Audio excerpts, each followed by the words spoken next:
All right, hi everybody, and welcome to another stream. So for this one, I wanted to give some quick updates on some of the work that has been done last week, and at least over the past week or so. And I wanted to start with one of the things that we were looking at. Hey, Atlantica, welcome. We were looking at last week was, and it was kind of not a big thing, but to me at least it was one of those things that I was slightly bothered by to some extent. But like when you were climbing the ladder, uh, like you could see like the top of the head because it was just playing that same animation and it wasn't really uh, acting. It wasn't rotating the neck bone based on where you were looking at. And before I show you that right off the bat, you'll notice there's a couple of changes in like the way the lighting works. So I've added clouds, and one thing that you'll note is that the skybox has these kind of, hopefully you can tell, it's like slightly moving um, clouds across the sky. So that is all done within the material of the skybox, and it's actually not that it's pretty simple, but I wanted to kind of increase that a little bit and see if I can make it look kind of give you a better idea on how that is. So let me see if can do the brightness of the clouds. There you go, like that. So now you can actually see them a little bit better, kind of just moving across here. And that way it kind of works to put a little bit of movement. Like you see these guys over here, they're moving pretty slow, so that's how I've set it up. So they move a little slow, and that way there's like some kind of shadows rolling across the ground, so to speak, from the clouds. Giving a little bit more of yeah, there you go. One comes over now, giving it a little bit more of a change in the lighting. And so yeah, that was one of the changes as far as lighting goes. And let me show you how this works now when you're climbing. And I just need to pick up the start because the start is actually in a pretty interesting area that I also wanted to share with you guys once. And that's also as an update, kind of focusing around the factory kind of area, which was one that was, a little bit leaving to be desired for an improvement. So, I managed to take advantage of the sale that just happened this past week. Also, let me know if the audio is coming in okay. All right, so now this one should behave a little bit better when you're climbing. There's no top of the head, when you, or like top of the head or bottom of the chin when you're looking up or down. So yeah, thank you, Atlantica. Awesome. So there you go. And also I've adjusted the blueprint for the ladder a little bit, so the hands have a little bit of a better placement on the rungs of the ladder, and they work a little bit better. Um, so, and this one I still need to fix. I am realizing that now when you're in the ladder, and this guy engages you, apparently you kind of become stuck. So something to fix. All right, another update as far as functionality goes is to the water volume, something that I've had in place, but I haven't actually, ever since I migrated the project, it wasn't working properly, and there were a few things that were going on. One related to the the water line whenever you were like entering the water and looking at a different angles when you were just paddling, it looked pretty odd. Like you could kind of see like the water was, there was no water, how do you, like underwater type of post processing happening properly. And so now with some of the updates, I can show you what the water looks like. And let me see. I think this might be it.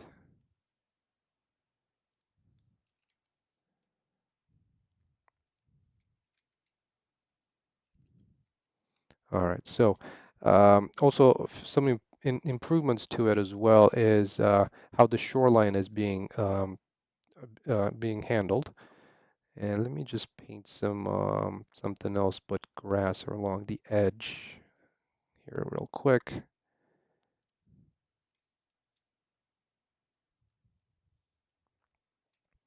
So, well, not mulch. Maybe let's do some dirt. So as you can see, there is a definite kind of variety on how the mask is applied to this to the dirt that kind of gathers along the edge. There's also the kind of the little I wouldn't call them waves, but like these little ripples, happening in the water, coming to shore, and also the normals of the water. Now, the biggest thing is how it behaves when it comes to the transition between the water and the top of the water, so to speak. So that's kind of how it looks now. And if you look down or up, um, the post process uh, behaves much better with this kind of separation line, which I might try to get it to be a little bit thinner. It's kind of thick at the moment, but then on the water, it also looks much better. And the swimming also, I've made a few fixes to it just so that it works a little bit better, but no changes from the last time. And I can quickly show you how that works. The water itself actually works a little bit easier now. Prior to this change, I would have had to set each one of these water bodies, I would have had to set the water level so I know how to how to do the post-process volume. But now it's all based um, on the new setup that I have in place, which actually reads the level of the water body. Okay, so let me jump into game mode real quick. And let me see, where is apply air start?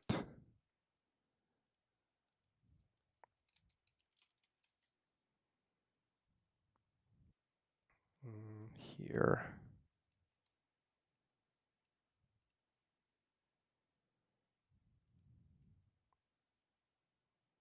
All right, and let's go for a quick swim. The other thing that I've added is little fishes. So basically, if you want a water body to have fish, you can set it up so when you are in dive mode, you can actually see some of these particles that look like fishes, moving about. All right, so let's go swimming.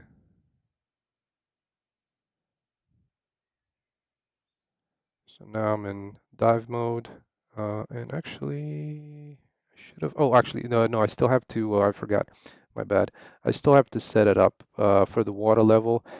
I believe, um, just so that I can actually tell when you should start swimming or not. But I think this thing is calling me a liar at the moment that it's not working properly.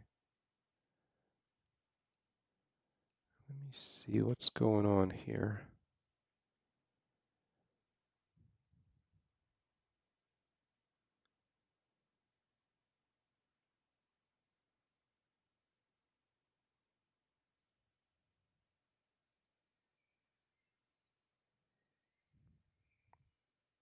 Because this should have started swimming at this point, but I'm seeing there's like a bug in it.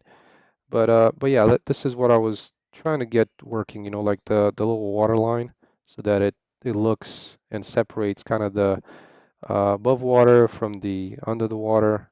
Um, the one that I had before was pretty poorly. Like if you were looking down at a certain angle, it would have shown like there was no post-process volume being applied. Like say for example, looking at this angle, and you know, and the water line was definitely not behaving as expected.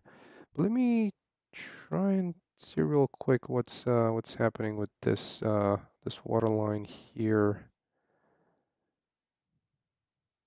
So yeah, the has fishes I can show as well, and kind of it generates the particles. But was I'm wondering why it doesn't. Let me quickly jump into my test level. Bear with me for 1 second here.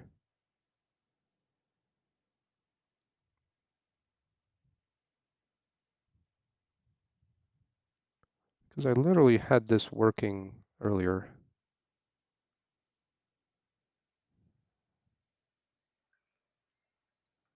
So there we go.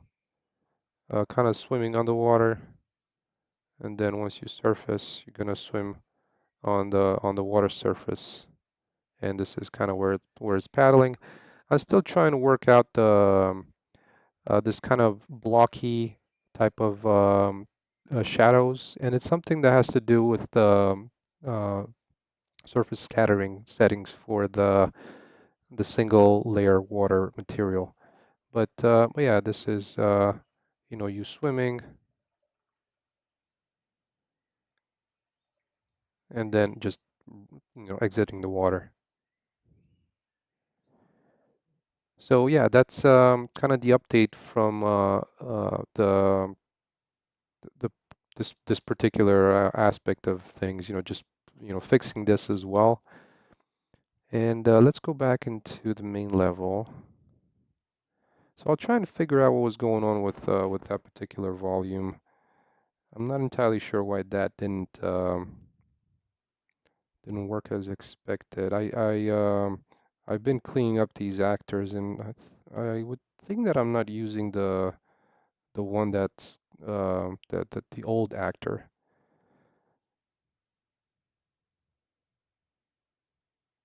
So let me take a look at that and see if that's the case. I don't think so.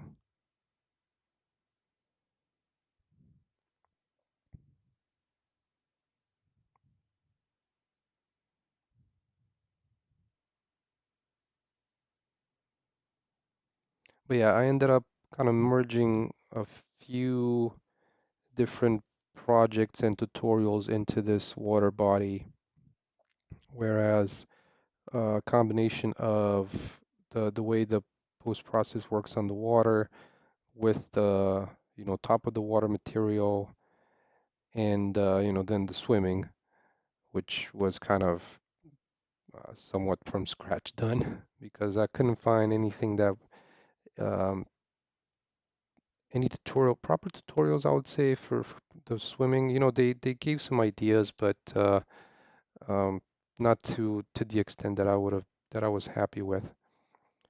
So yeah, let me check on this.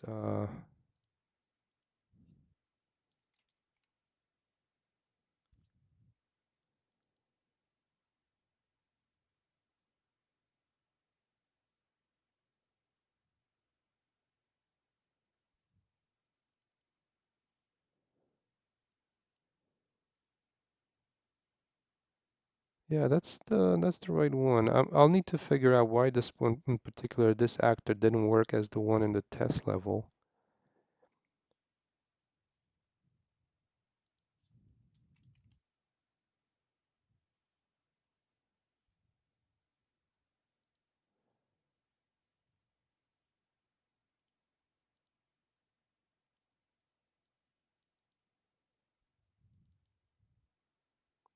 All right. So the rest of the update is kind of related to level design, kind of the world building. And if you remember, there's this kind of factory area that was behind this wall, and now this is like this. So this one is actually this package called chemical plant, I believe, and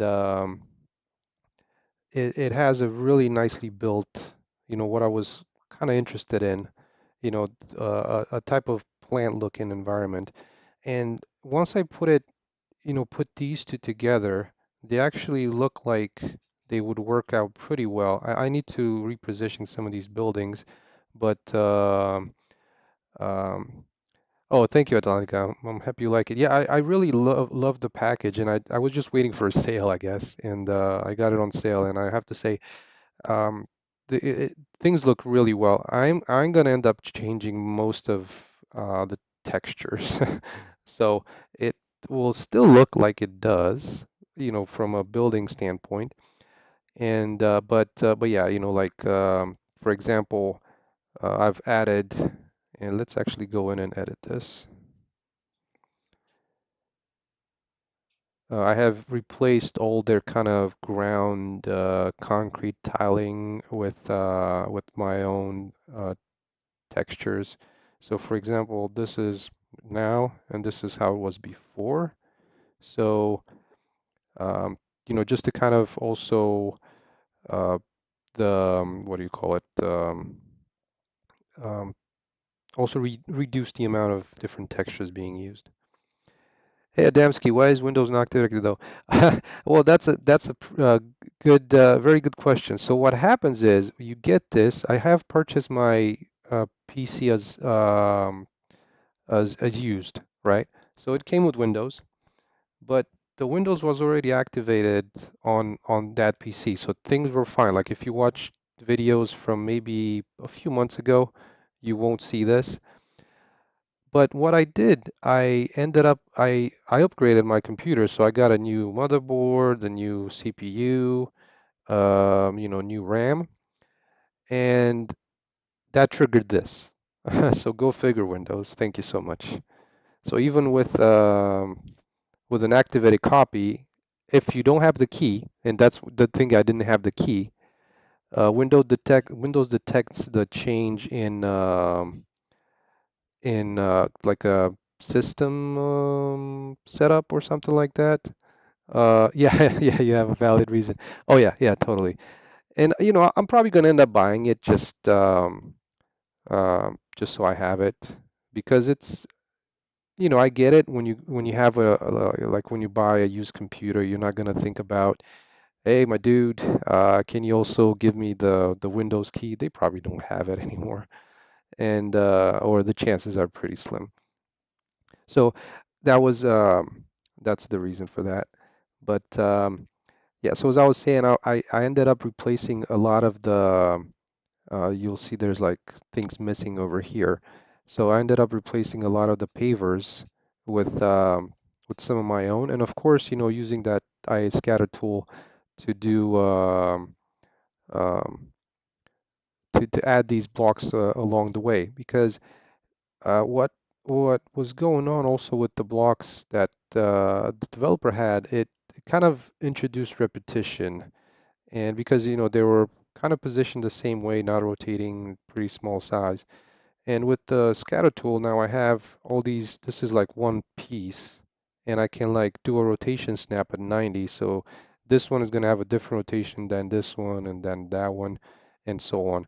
So that way adding a little bit of variety. Atlantica, yeah, changing materials is good, exactly. And and not only that, also, kind of keeping the texture low. Like for example, this particular one here is actually the asphalt that I'm using in town, and I just added kind of a detail normal to it from a different wall that I'm using. So it's like I said, it's a combination of using normals from other textures and so on. All right. Also, another thing that that I've done, and this might be of interest to somebody as well, is to add the variety to some of these.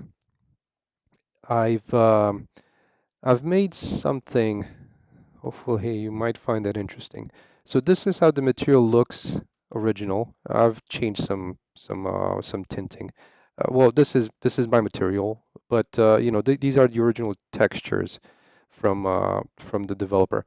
I actually haven't. So this area here, Adamski, this is from a marketplace package. So this area that you see that is not grayed out. Yeah, everything else I've made, but kind of the rest of this.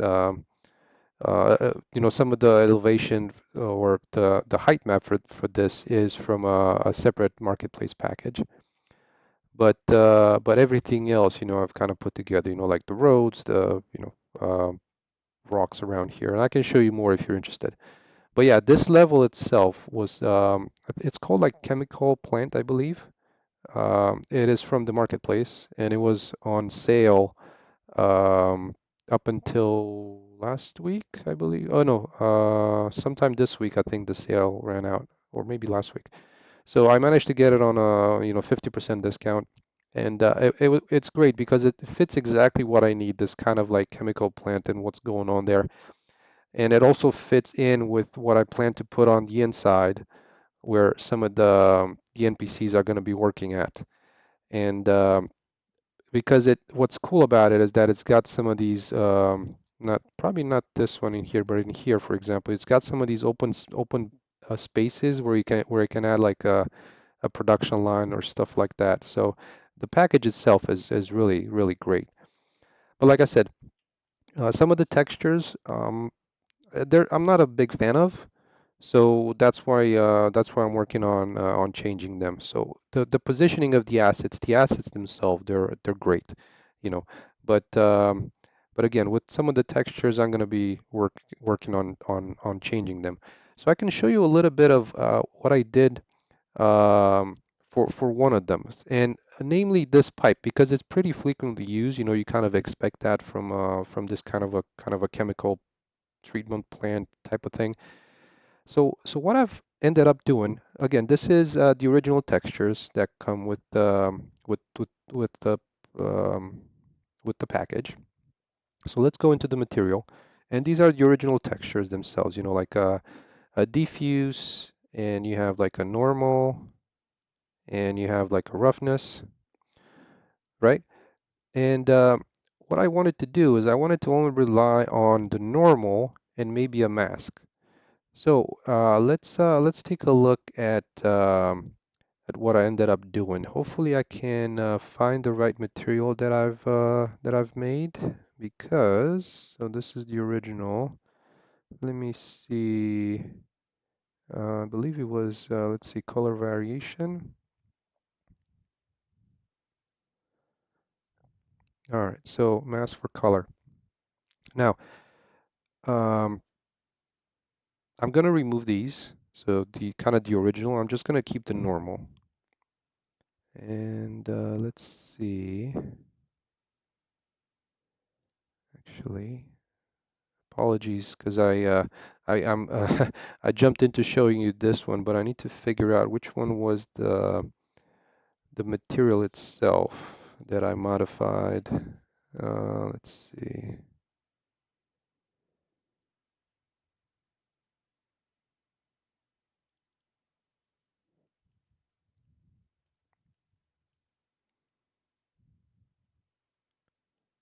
That's not it. Because what I did do for it, just to give you kind of an idea, is let's see, where is the and some of you might actually realize what I'm gonna do here. I'm just trying to find that particular texture first, which is gonna be a mask. So basically, I'm trying to mask between two textures from texture sets from Quixel, from Megascan. So that way, I can use the same one across multiple assets, and that should also give a little bit more variety. These look like, they've brand new, like they just put up this pipe, and maybe not necessarily brand new. It's got some pretty nice roughness set up with it. But yeah, I just wanted to change it to give it to make it a little bit more different. But let me bear with me for 1 second here. I'm trying to find that mask from wherever I might have misplaced it.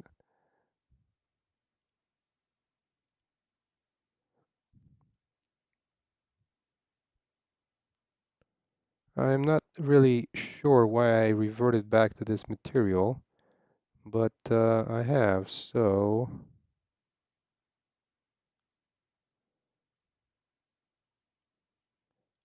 oh, no worries. What I'm gonna do is I'm just gonna re-import it, and hopefully I have it somewhere close.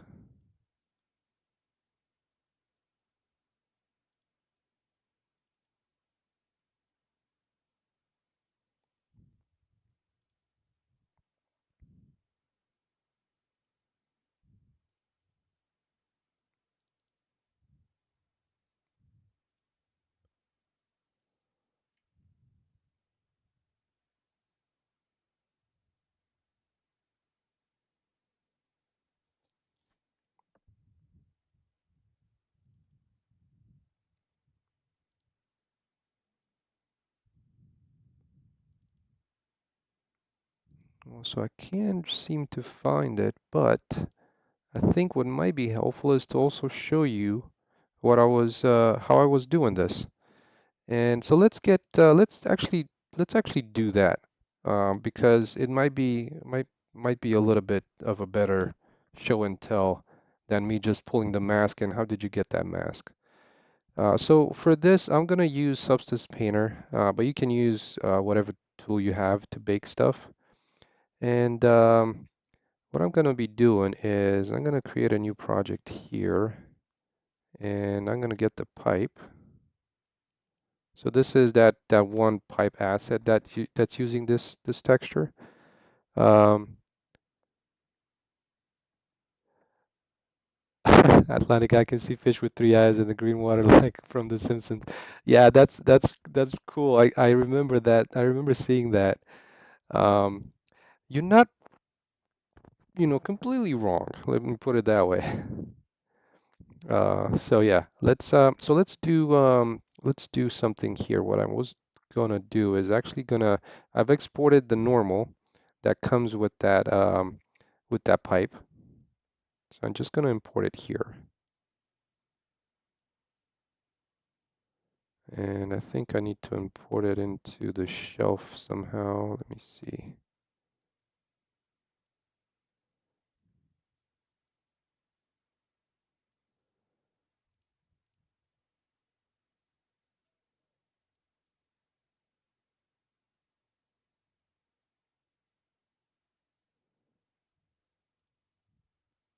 I'm gonna minimize. It's interesting, I'm not seeing the shelf anymore on there it goes.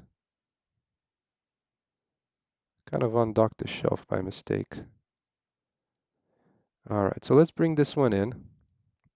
And I'm gonna bring it in as a texture into this project.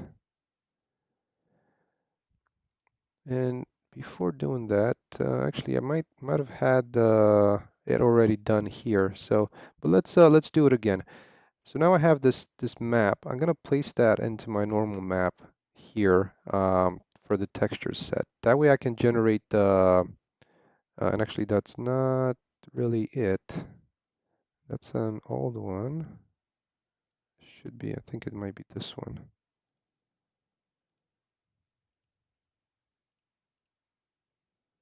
So let's try using that. All right, there you go. So this is the original map that came with the package itself.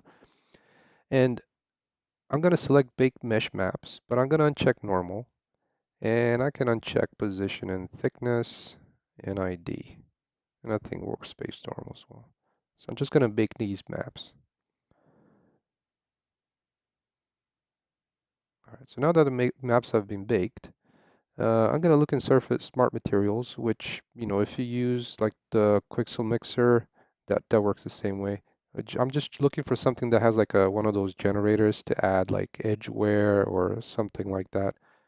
And in here, let's look for,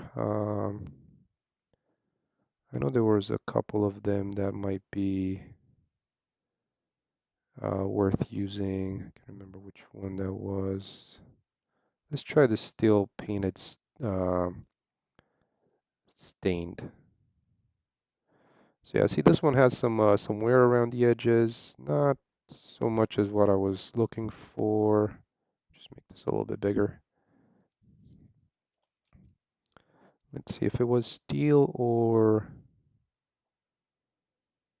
Evo stylized. Let's try this painted one. That's even worse. So you're probably getting an idea of what I'm trying to do here. I'm gonna maybe try use this one. Let's see, maybe I can work with this one here for this metal edge wear that this generator that it has, and to make it look a little different, just gonna try and change this color to be really black. As you can see, that's what I'm referring to, creating this mask. And let's change our edge wear. See if we can increase that. Maybe that's not so good. Let me remove this grunge.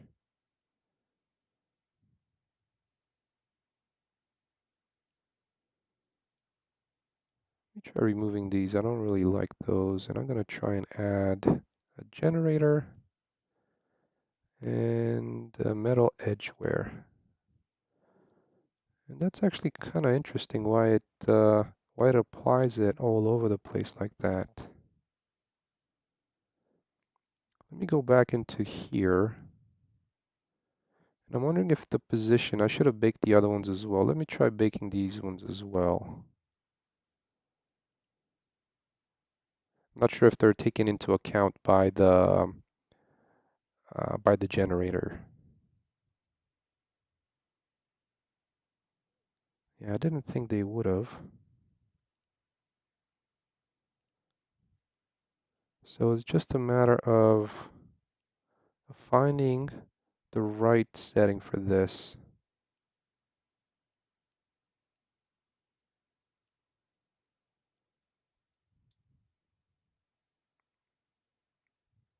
Okay, so that's a little bit better. It takes into account the curvature a little more. And as you can see, there's like some of the wear happening on where the welding is done, and that's on the edges. And I'm just thinking this is not the proper generator that I wanted to use. Since I use like a really old version of this Substance Painter, it just lacks any new generators. And once I updated it, I think I lost some of them. So, but this is kind of the process of me baking these textures. Now, let me open the one that was actually, I believe I actually had it, had the proper generator on it. So let's take a look at this one. So for this, actually, I guess it's an MG Edge damages out. As you can see, it's outdated because you can't find it in here. And but it's if you find it with, in my case at least, with one of the smart materials, it comes in like that. So now this is what I was looking for in generating mask, right? So as you can see, there's like kind of the wear happening where that joint is. There's the wear uh, around the welding. So what I'm going to do is I'm going to go ahead and I'm going to export these textures. And I'm going to export them to, I think here will be fine. All right, and let's go export. All right, so back in the engine and in my folder, I ended up with this as a mask. So now I'm going to try and apply this mask to separate between, you know, one type of metal and like the rusty type of metal, which will be on the joints and so on.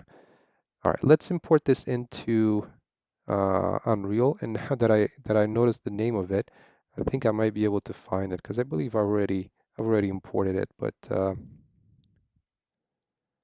let's see. This one is called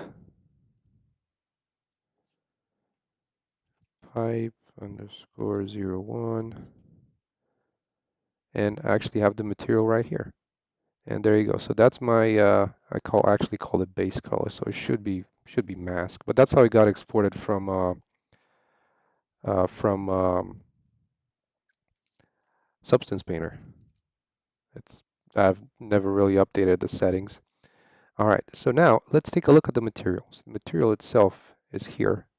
And I actually forgot what it was. It's just master with detail simple. But now this one looks like this. So as you can see, I was able to apply around where that mask is set, so namely this one here, I was able to apply this cover color, which is different than the base color. So let's play around with the strength of this a little bit.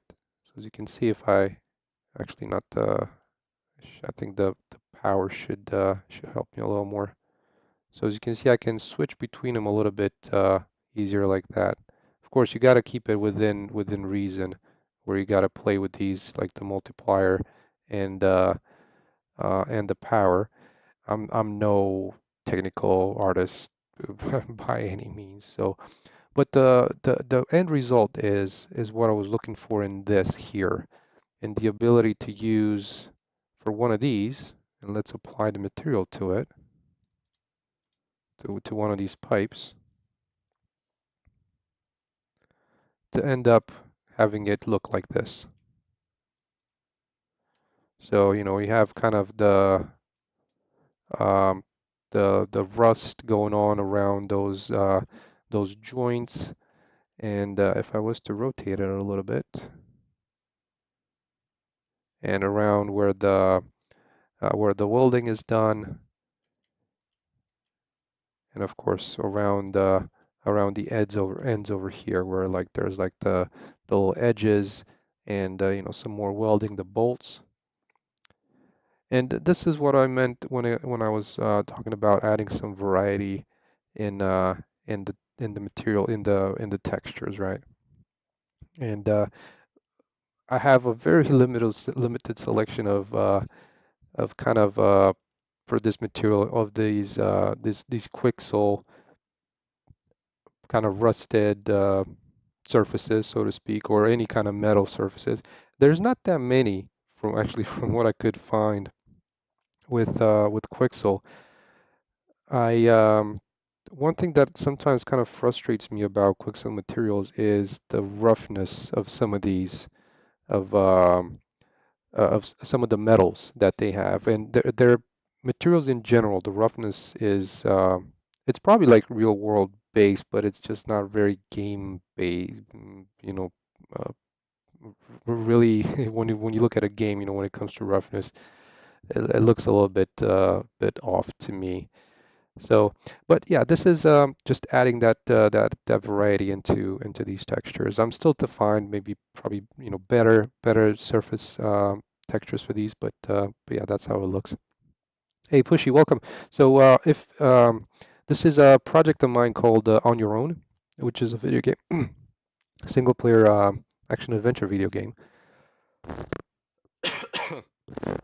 And I'm not sure if you've been on the stream before, if I kind of ran through this description for you before, but today what I was hoping to do is actually filling in and removing some of the pavement that the original package has, you know, therefore reducing the number of actors by a few hundred. Because I mean, just these are like oh my God, now that I'm looking at it, 743 actors just in the pavement, in this pavement small. But yeah, if you're interested in seeing, you know, more of the project, let me know. And since we're here, let's actually jump into game mode real quick, because some of the fixes that I've done were also on the mantling, and kind of um, I was playing around with it yesterday, and I'm like, okay, this is kind of feeling parkour-ish. So you can climb things pretty well now, because I was running into some errors before. But yeah, let me find that start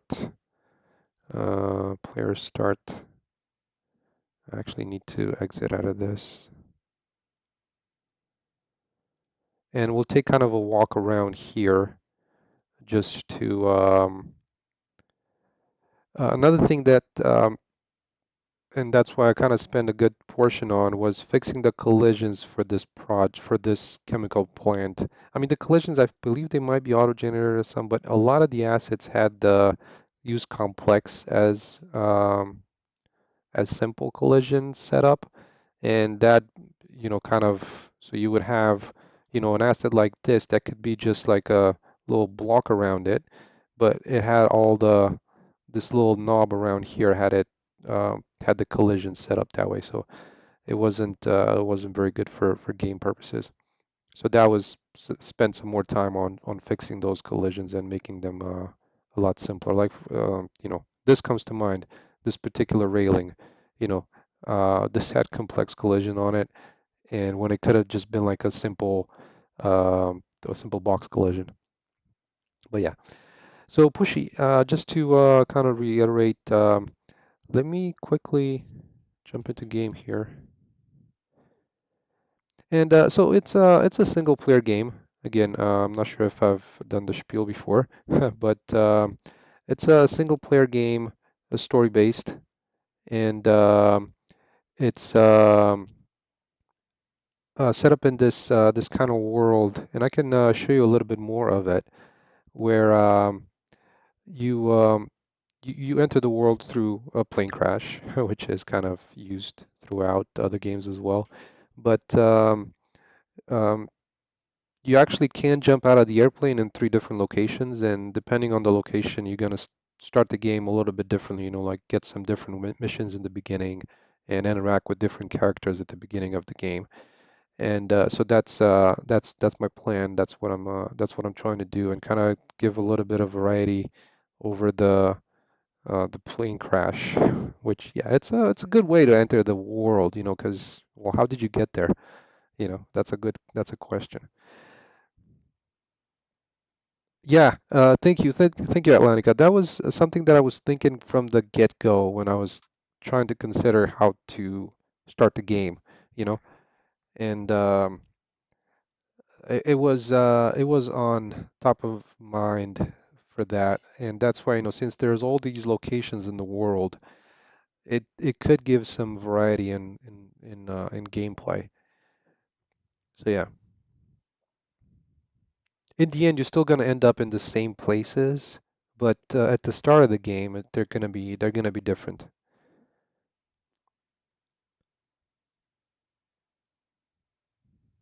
All right, so let's take a quick look at how this is over here.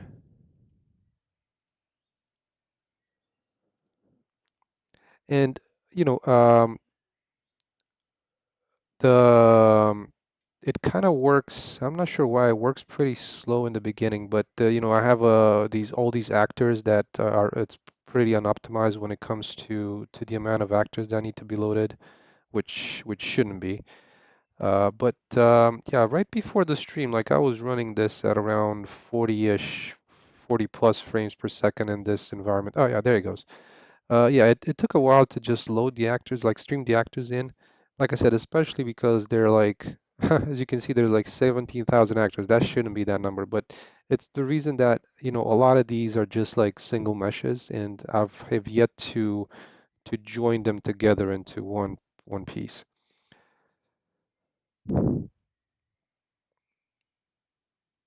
Yeah, especially when some people watch gameplay online. Yeah, that's the thing, the kind of the starting experience is what I'm hoping to make um, interesting. And I was talking about the collisions, right? One of the main things around collisions was, things like this.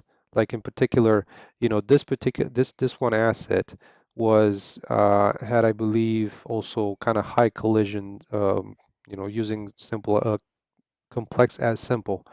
So now this is kind of how it behaves. You can like climb over them really, really, seems to me at least pretty smoothly.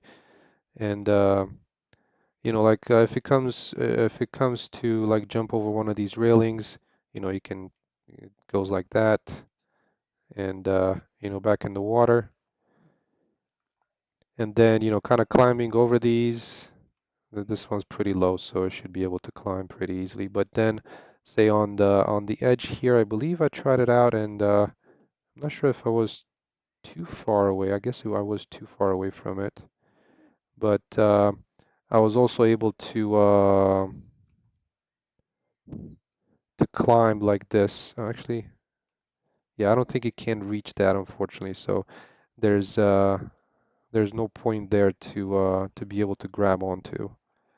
Like when it tries to do the mantling to climb over that, it's um, it's not finding one. Like I was trying to set up the collisions for this one, for example, to hope that it's gonna do the mantling, but it's probably just not high enough,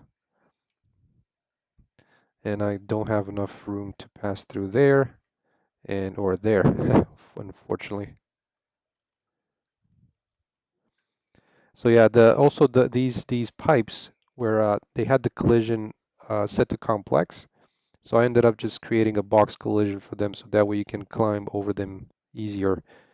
Right now I think they're just a little too close, so it doesn't have enough room to climb on it. But if I was to move these, we can give it a quick try.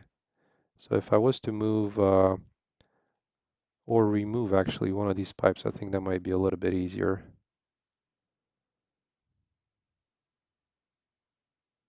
to kind of give a little bit of space, so that when it tries to climb on top of it, it's so what I'm going to do is I'm just going to, push this down a little bit to just to for testing purposes.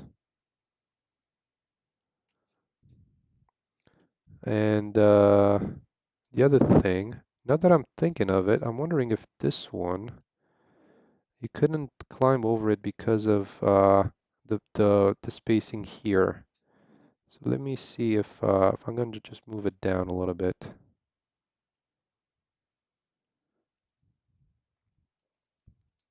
All right, so let's see if I can like actually get down here and actually and climb back out.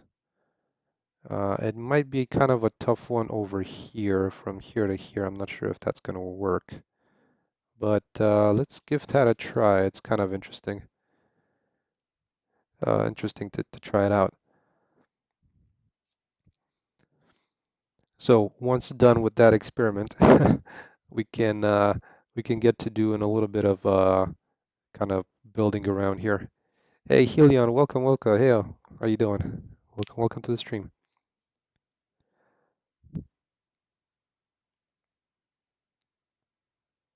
So yeah, it's just taking a little bit of time, especially when you start the game. Cosmic Gub, hey, when you attach the player's camera to his head, do you have his actually head and keep the shadows enabled, or do you keep they're actually there. I keep them there. One of the things in a previous stream that I was showing, yeah, so there he is.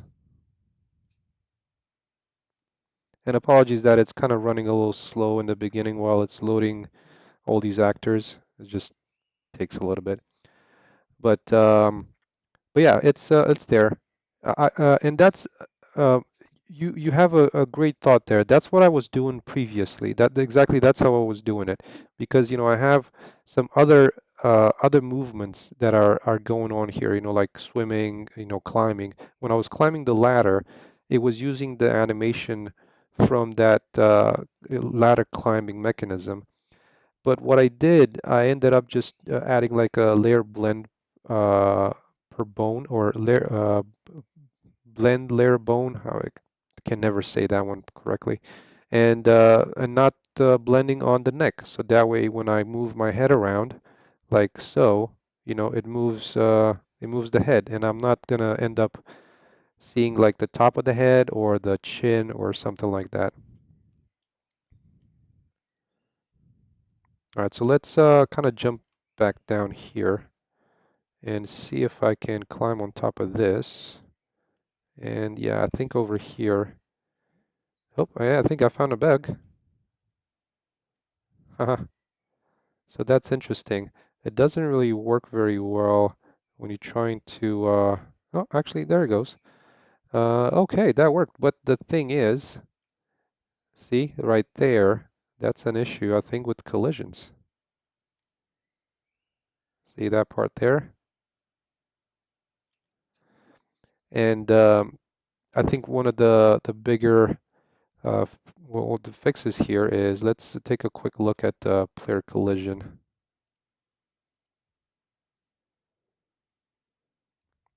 And yes, there's our problem right there. Huh. I didn't think of it when I actually rotated the um, when I rotated this one. And that's actually Cosmic Up. That's a great idea. I was thinking of that as well, kind of just disabling collisions and just placing like because see, I have the same problem down here that I didn't really think of. Um, to um, to have these as just blocking volumes, I believe is what they might be called, and just disable collision for especially for assets like this, where you might want to you might want to do a rotation here, to be for this one to be pointed down, with the pipes, with the little valve, and so these might be a perfect place to use some blocking volumes. Yeah, thank you so much for that. And again, I mentioned this is a great thing about streaming, right? You get people giving you ideas, which I highly appreciate. Okay, so yeah, this is kind of the environment. I'm definitely gonna cut some because I've already cut a bunch of it out. Like some of these pieces back here, I'm probably gonna end up cutting. I don't need all of this. But in the midst of this, there's gonna be like the brick buildings here that are gonna be tied in with the entrance, and the something that I've had previously shown. Let me kind of commit the changes to this. Is kind of where the intake for the kind of the folks that are being brought here is at. So, this place here, this level,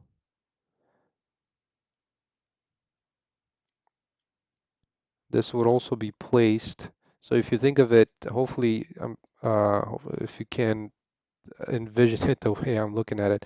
So the entry part of it is going to be comprised of some of these brick buildings, and then kind of it's going to enter into this parking lot area where, as you can see, the buses are here, that are bringing the people over, and and then the kind of the rest of the plant. It's just a matter of kind of positioning this, like this area here, because it fits in pretty well with the tankers, and fits in with the whole kind of chemical plant type of a scenario. So yeah, I just need to find a position for it, and my main uh, idea would be somewhere around here. This is um, a pretty good space to put it. So basically, you'd be coming in through here, and parking lot, and the rest of the complex. Well, all right. So that's kind of the plan. I'm hoping to kind of play with that positioning today, and hopefully be able to show some more of it tomorrow.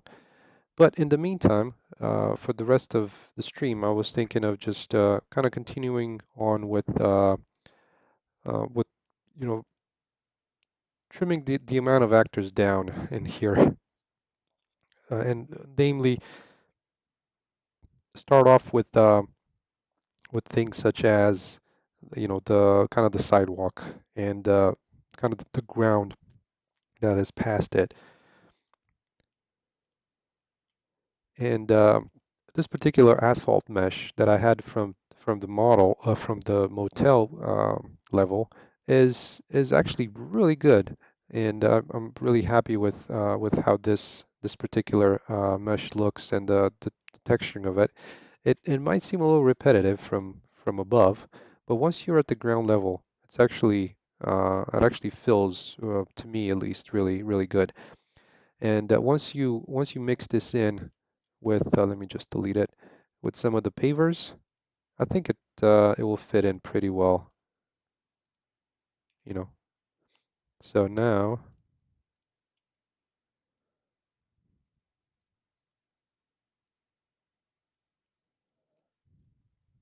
just going to add these.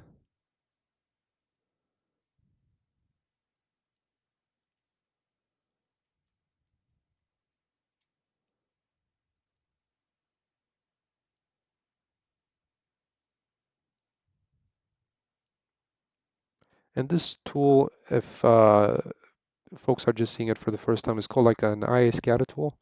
And I heavily use it because it's very useful. All right, one thing um, that I would do is I'm just going to use this particular static mesh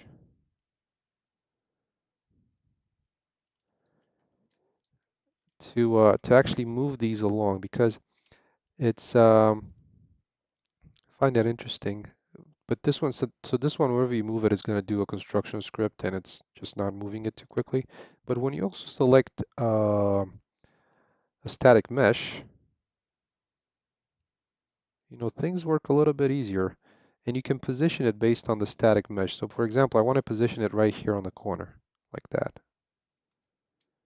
So that way, all of these come into the place that I wanted them to. And this one is actually, it's a little bit off, so maybe let's adjust it. Too much. Let's do 50. And there it goes. And now I can go ahead and use the same thing. So this is also a IA scatter tool as well as this one. And I can just use these. It's a little, it's a little long. I need to make it a little shorter.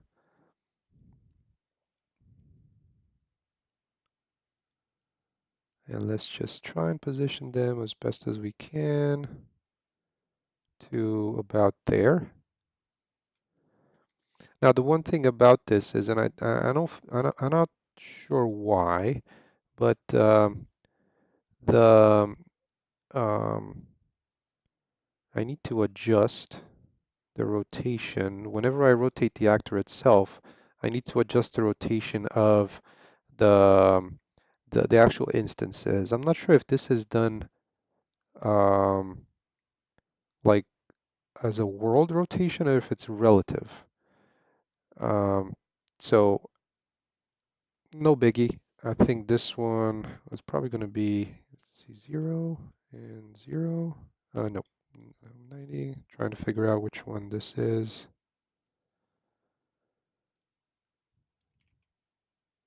Oh, it's actually flipped, so maybe negative 90. There we go, just like that. So now we have the sidewalk on each side of the road. Hey, Gustavino, welcome, welcome. How are you doing? And then we need to do the same for this one. And is it going to be negative 90? Might be. Nope. Or 0. Sometimes it's just I need to. And 0 is actually, oh, actually 180. There we go. So now that plus this, let's actually select that one's already in place. So I just need to place these ones. So as before, with the latest selection being the static mesh, there they go. So I'm just going to try and bring it in as close as I can.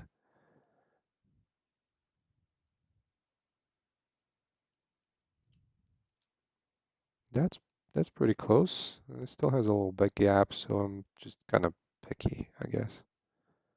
I try and make them as close as possible. There we go. All right, so that's better. Okay, and so that's how it ends up. I don't have to like manually place all of these, and I can easily the tool itself comes with this because you'll see I have a ton of these, but it comes with a really cool widget where you can actually merge this down into one mesh, and that way I don't have to have like a ton of these.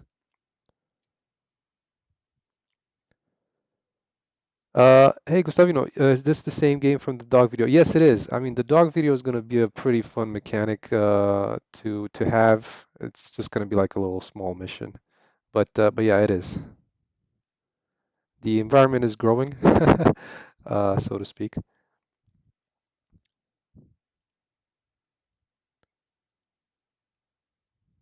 and currently working on it. So hopefully it's something that it's cool to see or to watch.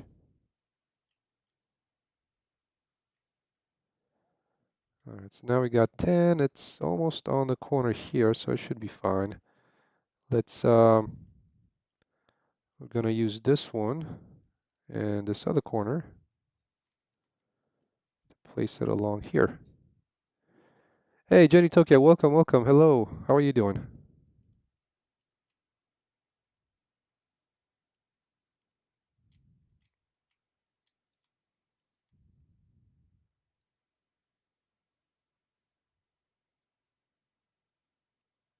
There we go. And now let's also, do the rotation here. Where was that rotation?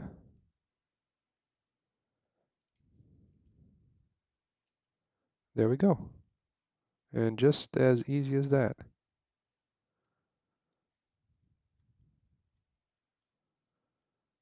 All right, so let's extend this out because we're gonna need a few more pieces.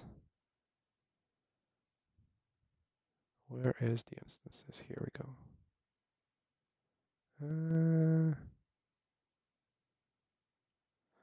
I think to about there might be okay. We can do one more. I'm doing all right. I'm doing all right. I'm just getting over a cold because it's that season, apparently. And but it's always good to be able to stream. That's always a good day. There we go.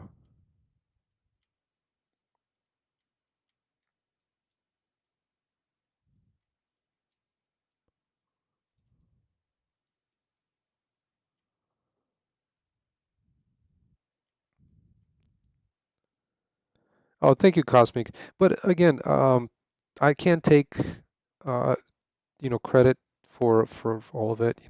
I'm just uh, I'm kind of the Frankenstein doctor or like the Frankenstein person. What was his name? Dr. Frankenstein or whatever. But the guy that took a bunch of pieces and put something together. Uh, because a lot of these, they're most of them, they're marketplace assets, which they're all awesome, and I wouldn't be able to do any of it, or at least to this extent without it. So yeah,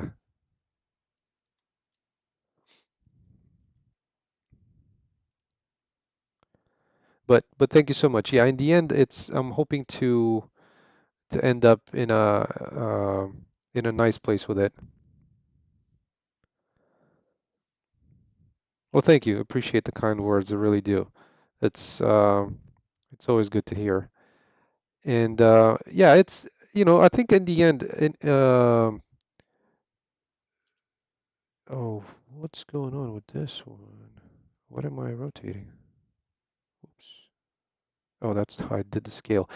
Um, I think it's more about, kind of dedication to some extent. Like I've been working on this I've been working on this for a while, to say the least. But it's it's a passion. So, in the end, I'm hoping this will do good. You know, people will like it. So that's my that's my main hope for this. You know.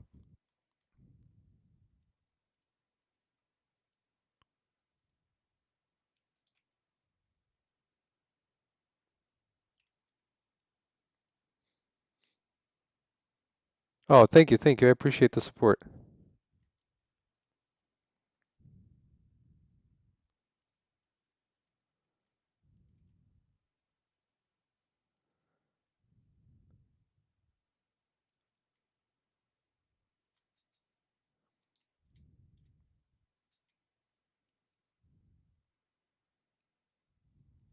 Well, uh-oh, this does not fit perfectly here.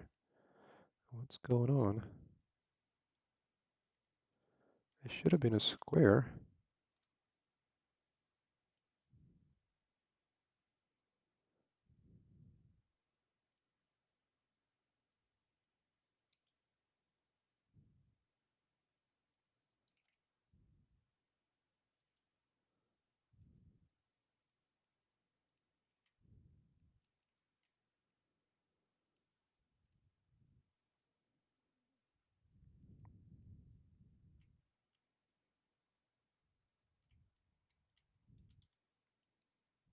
But I'm guessing, you know, that's a small little thing, little cost to pay.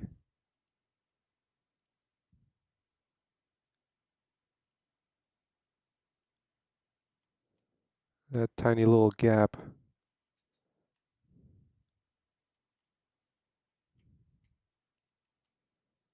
Yeah, I think that should be good.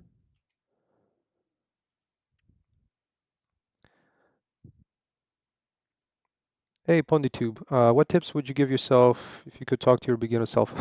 Oh, great one. That's a amazing question. I really like that. Well, so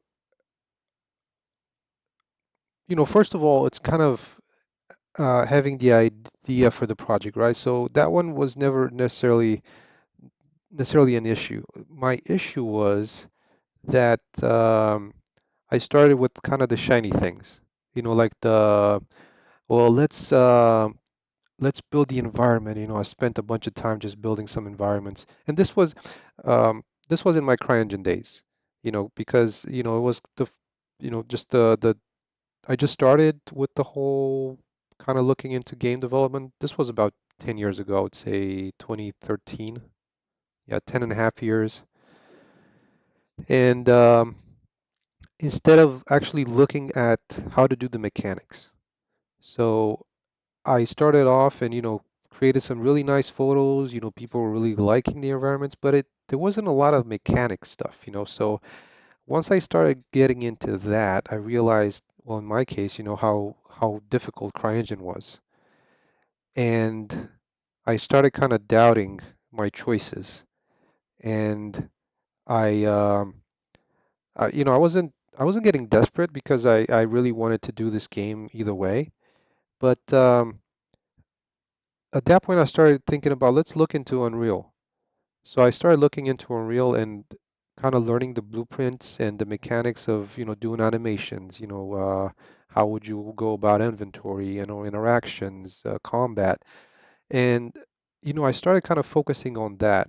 In parallel, I was doing the kind of the world building because I like to alternate things, you know, not alternate, but like to do, you know, the mechanics, you know, gameplay, AI stuff, the level design. I like doing I like doing all of those because that way I don't get bored, and I think that's why I've been I'm guessing doing it for so long. That sounds horrible, but no, it's as a solo developer, you know, you have to do a little bit of each or more of each. But you know, like I'm doing in this stream right now, I'm doing I'm doing the level design. But all throughout this week and today, I did a bunch of just blueprinting and all that. So kind of the visual scripting slash coding aspect of this. And to kind of keep it short, I would look into if you want to make a video game, right? How easy is that engine to use for starters to create some of the mechanics that you have?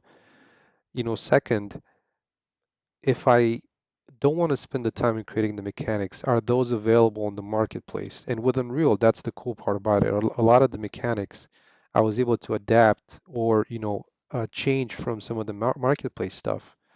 Some of the mechanics I've created myself, but I think if you are making a video game, start by looking at the mechanics first and dedicate time to that. Because it's one thing to create environments, you know, play around with the lighting and just do the visual stuff. But then that's not um, what everything that goes into a video game, right?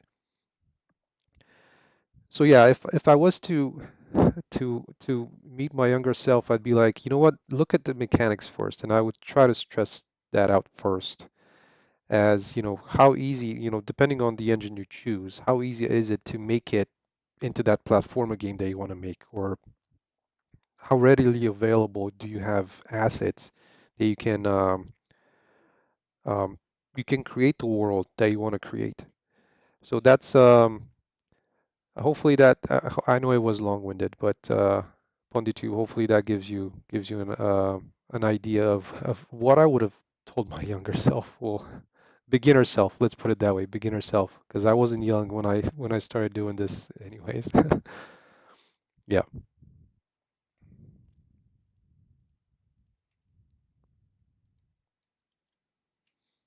All right. Yeah. So this, going back to this, I oh yeah, I'm happy that you found it clear. Thank you so much for asking it. Okay, yeah, and so this is what I was mentioning earlier, kind of having the one thing that I didn't like about the environment in the begin or looking at it was that it didn't have they were all the same surface. Like if I was to hide this, they were all in the same texture like this. And um, now they are like a little bit more varied, like there's this one, kind of this one in the middle, which can take in some decals. There's some of this with kind of these these blocks in not interlocked, but step back a little bit, from each other, not in a perfect sense, and that breaks up the repetition, or breaks up the tiling quite a bit in my view. So that I think that helps quite a bit. All right, let's set these up. That's a pretty uh, long little section there. I'm just gonna bring them all the way to where my come on,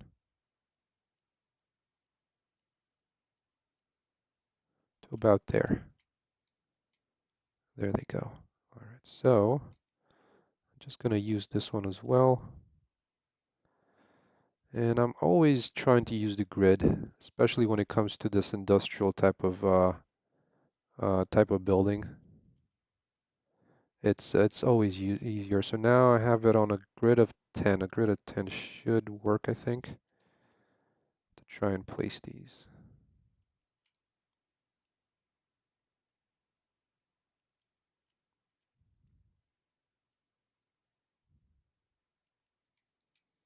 The cool thing is, it might not end up in the same place, especially for this one, but that just gives me the opportunity to add a little bit of variety in here.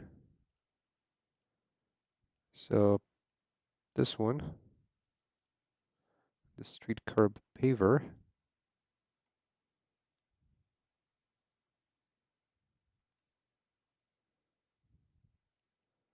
can actually switch this over to like using like a little bit of a ramp or something.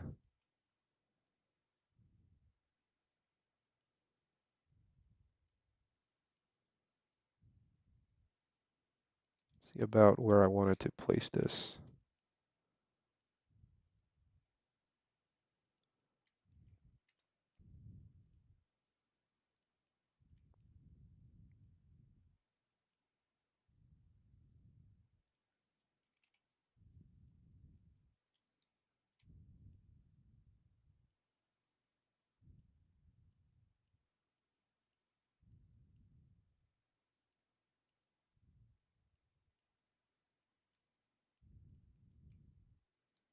And it actually fits in pretty well with this little entrance here. Not, I didn't plan for that, but it's actually kind of cool that it's right there.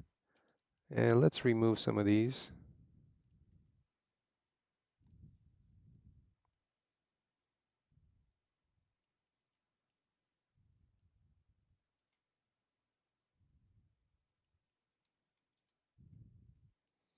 And they might not match perfectly, but we can scale these up a little bit.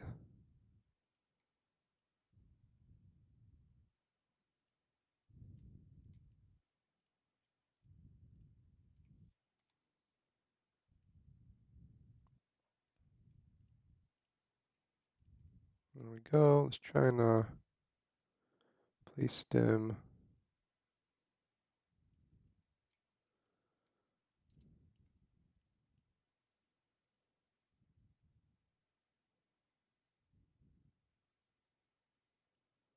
As best as I can. I'm going to try and match these. The grid definitely helps. I have to say that's a really cool thing to have.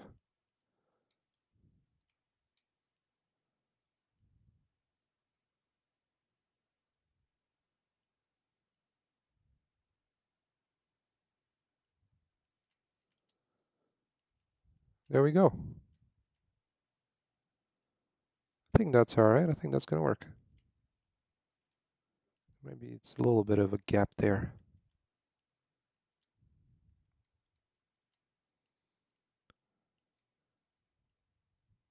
So yeah, I think, with the streams, it actually gives me quite a good opportunity to work on this. Um, Sometimes when I'm off, not offline because we're never offline, but when I'm not streaming, I don't feel as productive sometimes. Actually, I should start, talking to myself when I'm when I'm doing the level design because I feel very productive when I do that on the stream.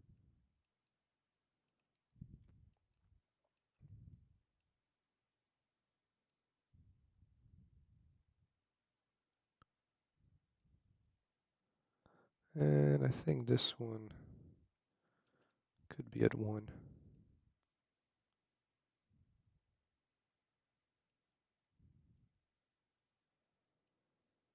Not very happy with this ramp. I'm not sure why.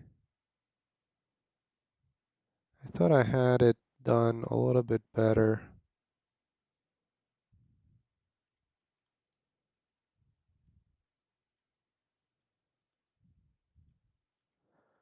I mean, it definitely fits with this, but not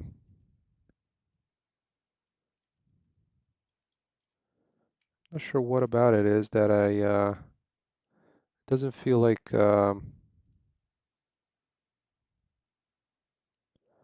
especially here, at the edge of the curb, doesn't feel like it blends in very well. So for now, it's gonna be fine. I'm gonna leave it. All right, let's add a little bit more of these big blocks over here.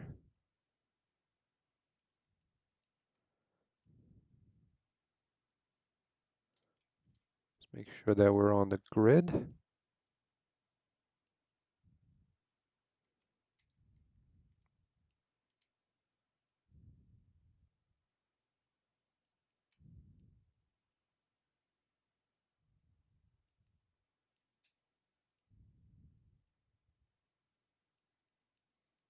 There we go.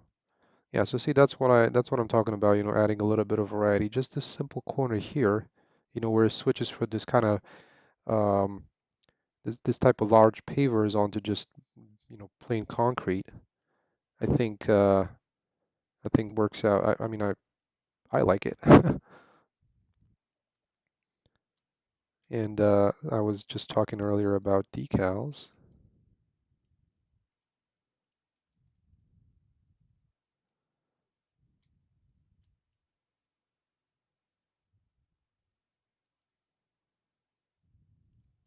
Let's place some of them around where these joints are happening.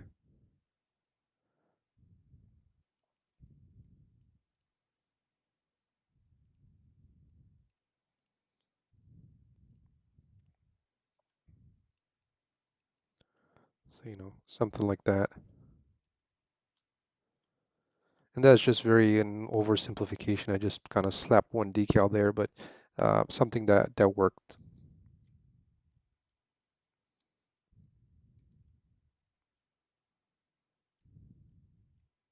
So yeah, there we go. I'm gonna try and see how it works if, as I add another one of these to this end over here,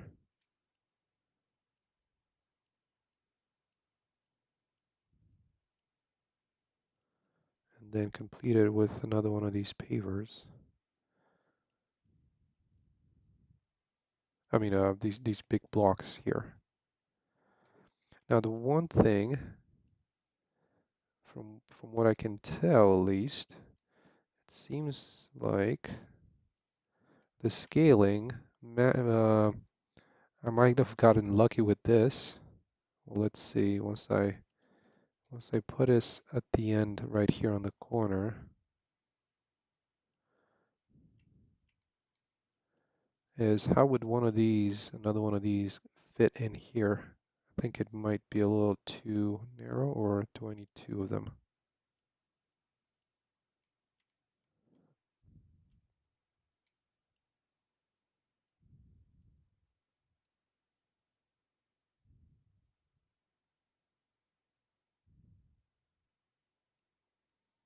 Let's do one more.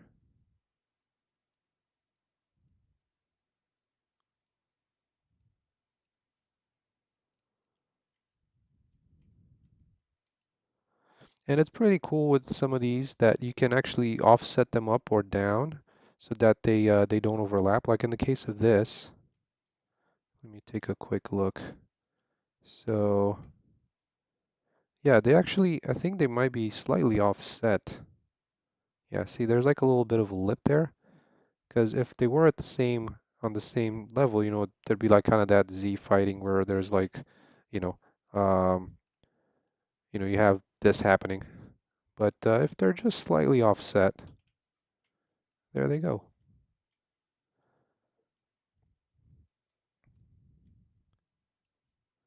So now let me see about this one over here. I think the tool itself would start overlapping items if it gets too tight. And so that might be a little bit of not necessarily an issue, but we'll see how we can bring these together. So we got 11 items. And see, this is what I'm saying. Like on this corner here is I might need to address it somehow. Just because I was trying to add this little ramp here as a variety, and that's why it kind of threw things off a little bit. But that shouldn't be too much of an issue. But on this end, I wanted to see exactly where this ends. So we're right on the same spot with this.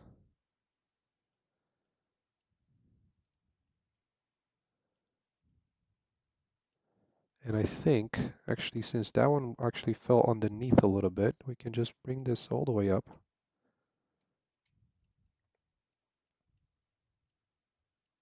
to there. And it's still fine over here. It doesn't, um, of course, there's no overlap, but yeah, that works there. All right, that's pretty cool. Let's bring another set of pavers, like right on this edge.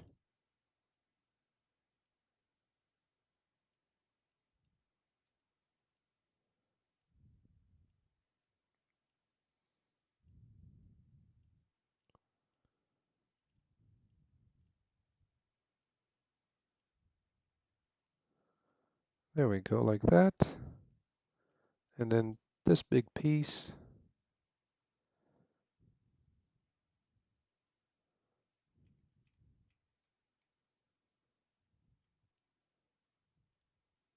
Let's see, can we get it on the 10 grid?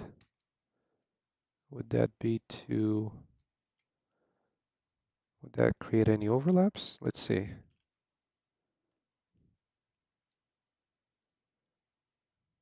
No, I think that should be fine.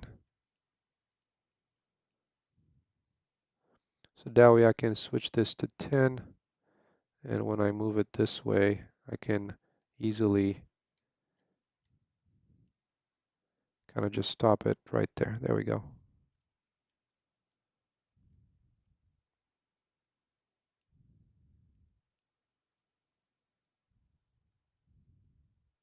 And 10 more. I mean, another piece here.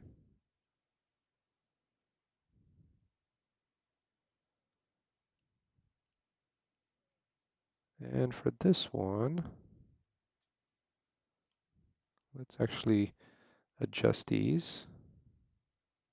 Oops, it started from the other end actually.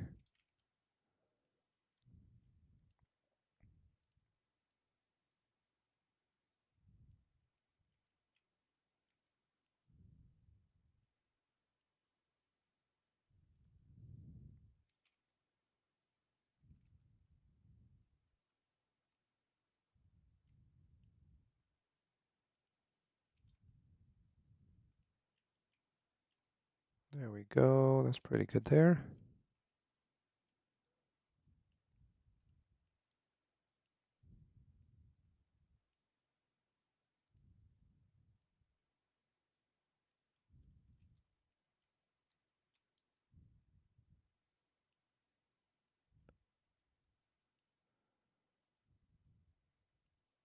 One thing that I don't really like about this tool is, and I'm not sure if there's a way around it, and I also don't have the most up-to-date one, is that the pivot is always here, right? So being a spline, having the splining side here, sometimes, you might be moving some of these around like I am, and you might end up with them like this, which, that's not, it's not an issue. And now let's see, how do we want to handle this side over here? Maybe we can just use this since it's about that width.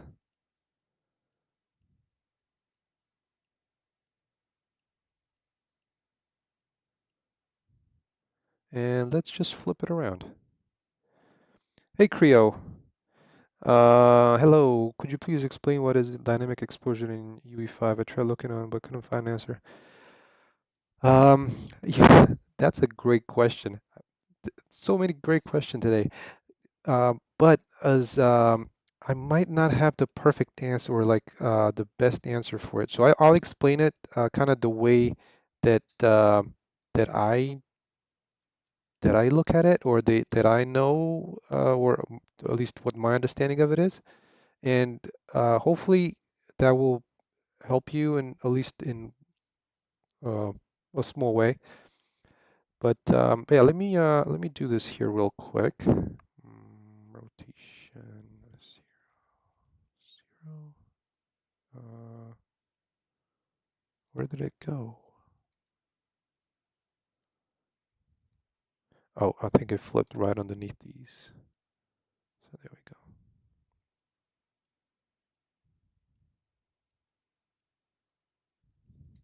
All right, there you go. So we got a little bit of this lip separating these, and all right, that's decent. That's pretty good. Yes. Okay, so Creo, the way I look at it, let me exit out of this, and I'll show you in my post-process volume how I look at the dynamic exposure. And I might be completely wrong with this, but I'll try and at least give you my understanding of it. So let me save this real quick. Um, Best place will be like in a darker areas. And let me go and open my Sky Blueprint here. So in my post-process volume, you'll have your exposure here. right? And you have a few settings. The difference between it is you got basic and you got the histogram. The histogram, what the histogram does, I believe it just opens up these settings down here as well. So you can like, I believe you can also adjust these if it's like auto exposure versus basic. At least that was part of my understanding. But when it comes to the dynamic part of it, if this one is set to -10 by default, let's go into the world here, and I'll show you. So now you'll see that everything that's really bright out here, it's getting even brighter. And of course, just to adjust it for like a visual purpose, I usually just kind of play with the exposure compensation. And let me see if that, we'll see if that helps a little bit, maybe a little bit less. Because you're right, there's very little explanations when it comes to the dynamic part of this. And so what would happen now if I go back into like the bright section out here, you'll see that things adapt. And you know, like if I go where it's my like darker, that thing gets kind of gets you know everything gets more brighter. And so of course you can adjust that exposure compensation to maybe a negative to just not make it so bright out there. And so let me see, once the cloud rolls by and you go back into like where it's like the exposure is higher, it tries to do this adaptation, right? At least that's my understanding. I'm not sure if I'm thinking of like the eye adaptation, but that's how I look at this. And I haven't really used it just because it's depending on the surface that you look at or like um, where the camera is positioned. Like, see, if I look down, it's gonna, you know, it's gonna adjust again. If I look up, as you can see, it just gets brighter again. If you go into like into a darker area, it gets even brighter in this section here. And I don't like that, to be honest with you. Even in that Electric Dreams environment from Unreal, they're not using it like this. They're just setting it to like some values like I had earlier. Let me just undo that real quick. But this is my understanding of dynamic exposure. It might not be uh, what what it really is, to be honest, because like I said, um, as is like a friend of mine said saying, you know, from work, you know, I'm good enough to be dangerous. So this is my understanding of it and how it works. As you can see, like it's really bright over here, and you know, it's not necessarily a bad thing, right? Um, you know, I kind of like it. Right now, I've just set the exposure compensation to -1. So basically, this one's set to -1. The min EV and the max EV is set to their default values. So yeah, once the cloud rolls out, it the one thing, like I said, that I don't really like is that it changes based on like see like right now it got a little darker in the forest, but now it gets a little brighter. And that part I don't really I don't really like per se. You know, I like it for all to be kind of the same. I don't really like this adaptation. It's fine to use it when you're inside. So when you're in inside of an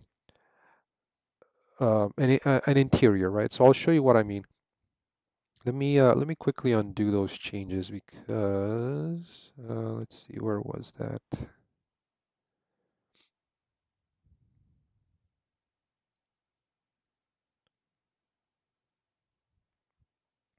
All right, so let's go to a little bit of an interior interior placement here, and I'll here is an interior, as obviously, but you can see like outside is bright, and let's take a look at the post-process volume, and then it adapts once you step outside. So let's look at the post-process volume for this.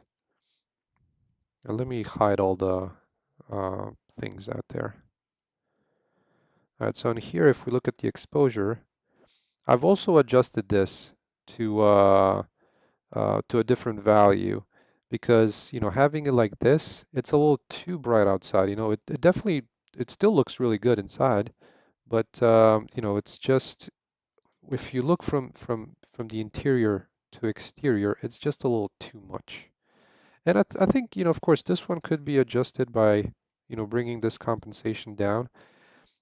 To me, in the end, it's uh, the combination between these, they end up with kind of the same result, right? But yeah, so inside, the one thing again that I don't really like when it's set up like this is when you're inside, you'll notice that whenever I get closer to like the dark areas, is it tries to adapt and it just brightens things up. And that's why I wanted to just keep it at something, you know, of static, you know. So if I'm here versus if I'm here is still the same. Hopefully that made some sense. That's just my understanding of it. It might not be what it actually is, but that's kind of where my knowledge ends. Sorry about that.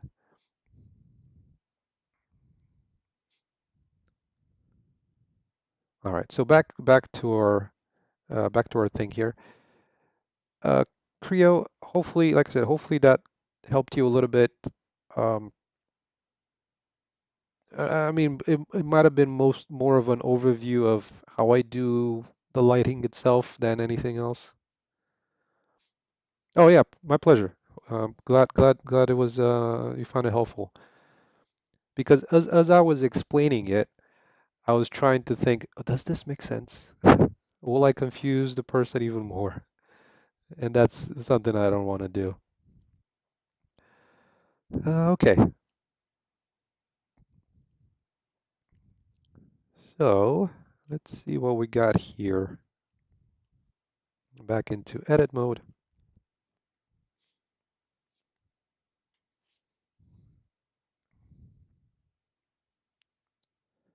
and let's place this.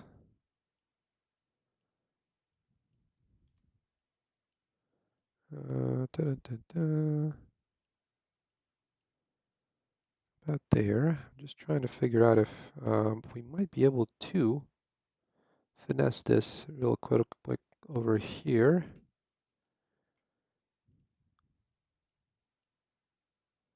Ah, we got in pretty close to that as we wanted to. So this one we're just gonna need to adjust it, and we might be okay on that side with that ramp, which is good. Come on, you can do it. There it is, nice. And okay, yeah, there we go. Perfect. I think that should work pretty nice. I'm just gonna need to see about this ramp and what I want to do with it as far as if I want to adjust the model itself a little bit because I'm not too happy with this little lip here. I'm not sure there's some issues with the UVs, I think. So I'll need to address that. But now it you know, this is how it looks over here. This is across the street. So this versus this, I'm okay with this because like I said, I use it throughout the rest of the world, you know, like in town and everywhere else where there's like concrete surfaces involved. Perfect. And let's see, how many of these? I'm gonna have a couple of them over here as well. And on this side and over here. So now that we have this surrounded, We can actually just grab it.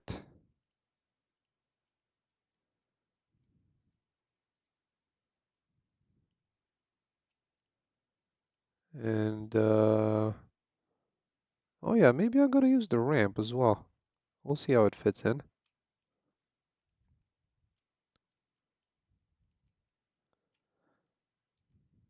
Oh yeah, I'm gonna need to cut this back.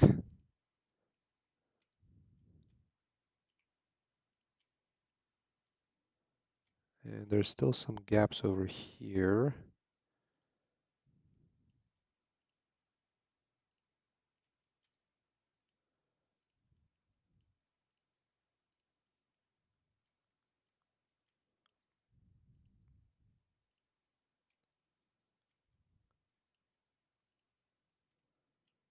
There we go. And now let's place it. Let's see if there's another one. I think this one over here. We have some of it already made. But maybe since we already have these, let's just use this one.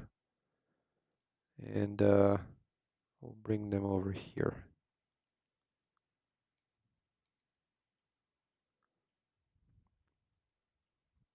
We'll try and adjust. I think this is a slightly bigger area. Try and rotate these around. We might need to adjust the rotations of each one of the each one of the IA scatter mesh tools. Let's try and place it around where they would be. Right around there.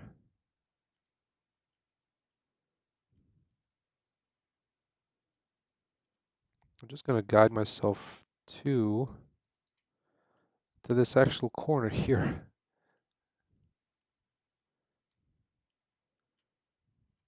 To try and kind of match it where the previous sidewalk was.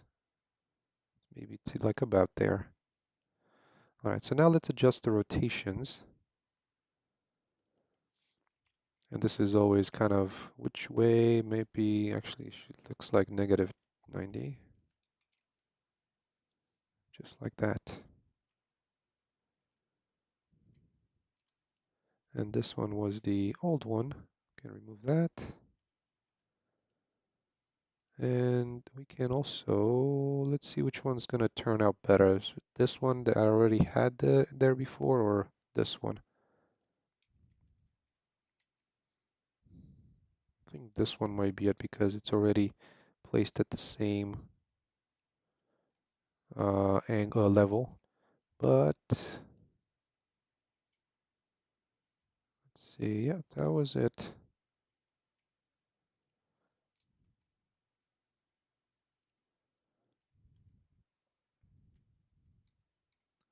So, and as always, I like to kind of move this static mesh close to this here and just move it with the static mesh. Like that. So select the scatter tool, then this one. There we go.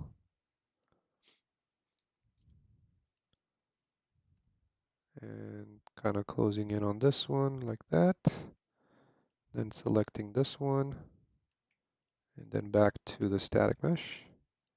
And just trying to kind of close this opening there. There we go.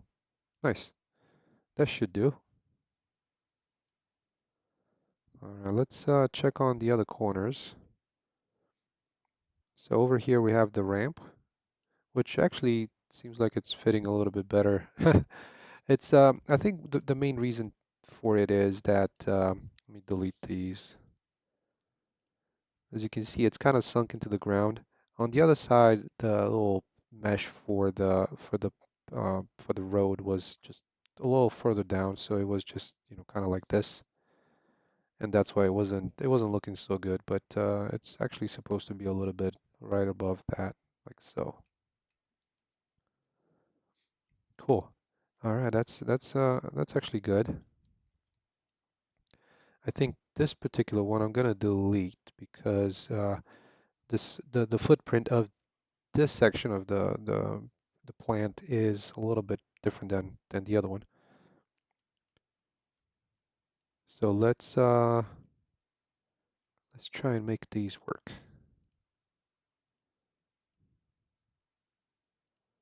This is the end of it here.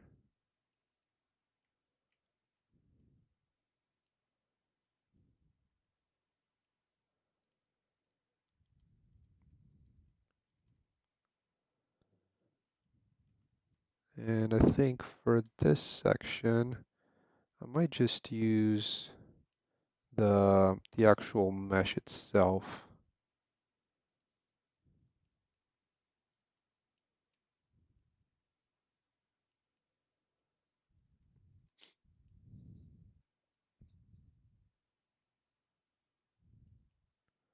Let's try and make sure that they're on the same level or elevation, as this one.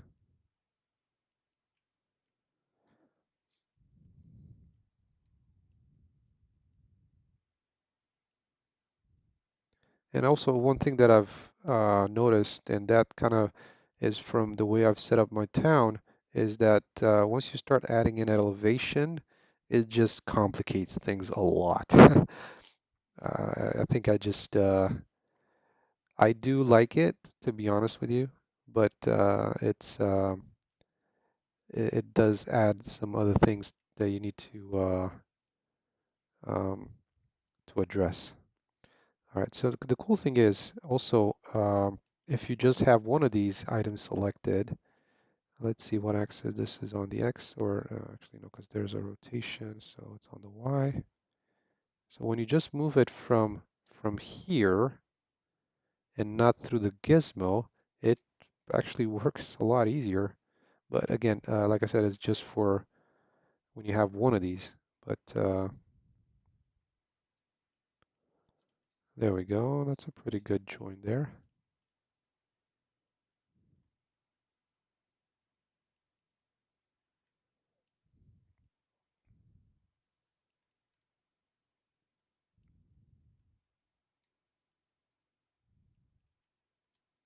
So just, sinking it in a little bit, I think made that work pretty good.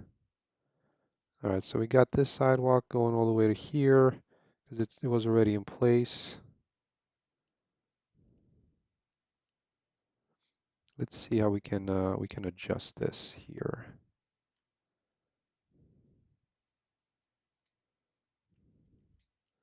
Let's take away one element.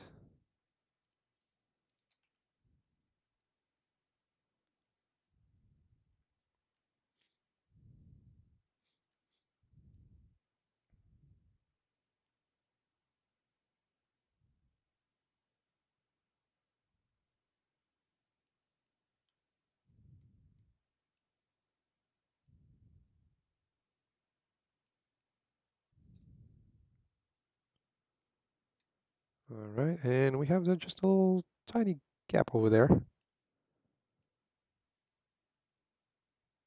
That's always not fun to see. But I think we might be able to make it work.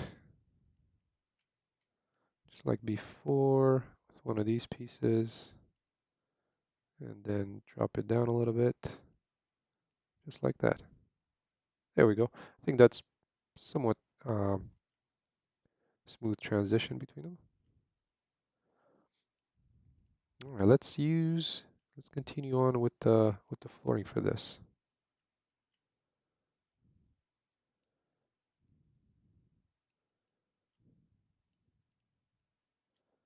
And one thing that I'm just noticing, and again, I'm just being picky, overly picky here, is these. I can remove that one. There's some duplicates, I believe, from when I copied that section, and I'm not gonna need them. One of them is this one here, and this one here. There we go. But I mentioned kind of being picky here. So I'll show you what I mean. I'm not sure why, but whenever, even like when I play a video game, is I look at this stuff here. Um, might not make sense, but um, you don't really see that in the world. At least not I haven't. So I usually just try to put these in such a way that I'll show you.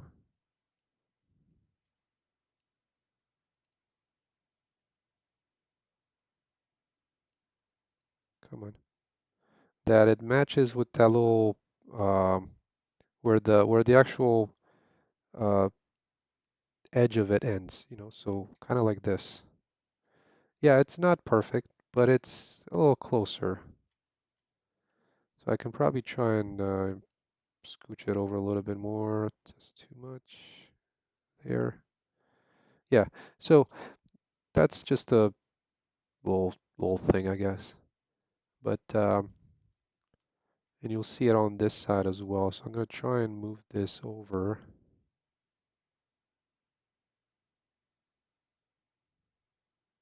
maybe to about there. Yeah, so that way you can see like the difference between, you know, there's like some pavers over here, then it comes down to full concrete, and you know, adding maybe a couple of like crack details in here could could also help, and it's something that it's really easy to do. Let me see if I have something that I can show you what I mean.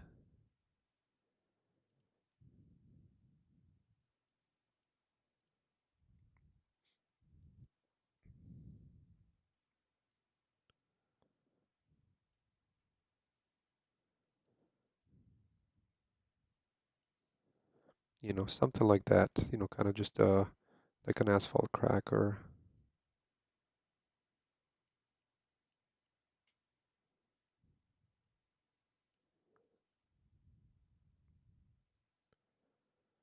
Let's see. This one's a little okay-ish, but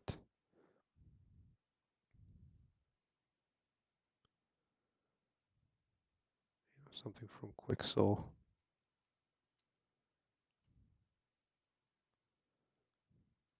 Trying to adjust this real quick.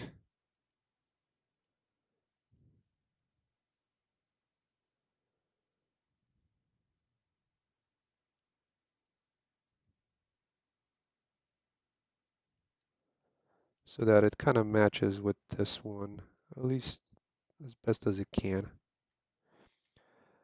So yeah, that's what I was talking about when I was thinking about just, you know, adding some variety in here.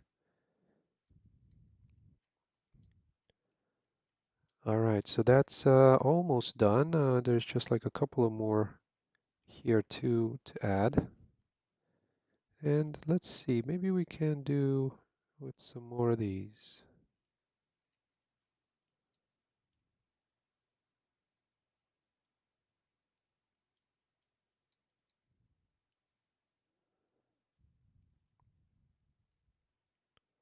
I'm so hating this video memory has been exhausted.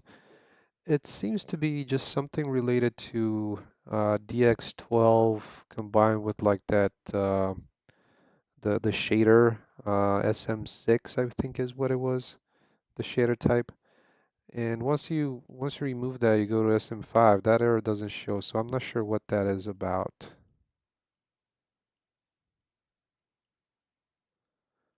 If the new shader needs more or what, but anyways.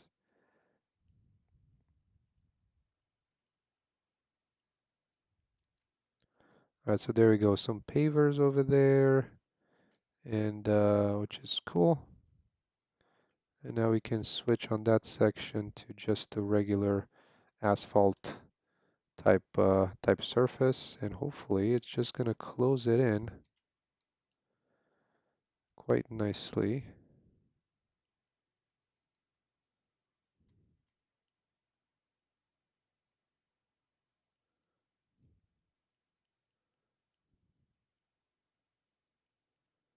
There we go. And we have a little small gap over here.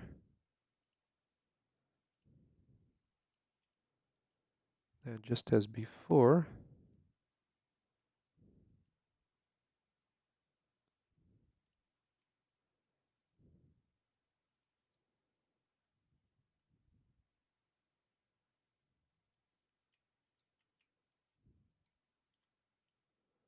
we'll just use this.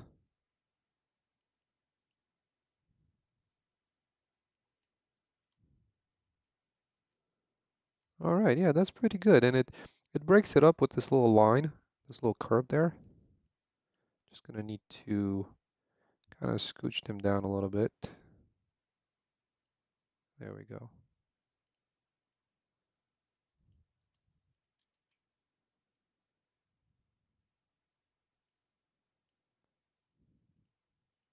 Maybe a little more. I'm seeing some,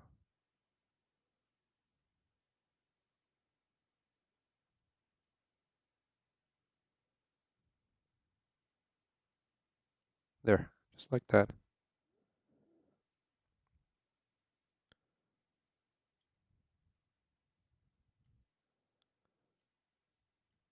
Yeah, that turned out, I think that turned out okay for that area. You know, replacing what was there, you know, like these, this kind of surface. I would have been okay with it, but the thing with it is that it's done in such a way that it's baked. So I'm not sure why the developer did it this way. Like the pavement is done like this, you know. Not sure why they just didn't use a tiling texture, because it's not like the thing of it is, and if you know the triangles is like 534, you know, there's already enough detail in the mesh itself, and you can use like a tiling texture, like I have for these this kind of curb. So that's why it didn't really make sense to me. Um, but yeah, there we go. So now I can start kind of removing some of these. And like I said, there's a ton of them. And this is after I've cleared everything that was in the middle. Those were, I don't know, maybe a couple of thousand or definitely a lot more than 737. And but I think we got most of this area covered in. I'll need to kind of go through the buildings and make sure that they're in place. Of course, some of them need to be probably moved down a little bit because, as you can see, some of these assets are sunk in a little bit. So they might, um, I might just need to select these and kind of scooch them down a little bit to be flush with where these are at. But that should be easy. Okay, well, so I think that's going to be it for me for today. Actually, ending up on, I can, it's like really the 2 hours mark. But thank you guys so much for stopping by. I plan on doing another one tomorrow. I usually just post it in Discord, and you know, I'll schedule it on YouTube again just at 1 p.m. Eastern. I think that should be 6 p.m. GMT, and hope to see you, some of you, tomorrow as well. But yeah, everybody stop by. Thank you so much for stopping by. Thank you so much for the support. And yeah, have a great Saturday, everybody. Thank you, Atlantica. Thank you, Jenny. Thank you, everybody else. And I'll see you tomorrow. All right. Take care, everybody.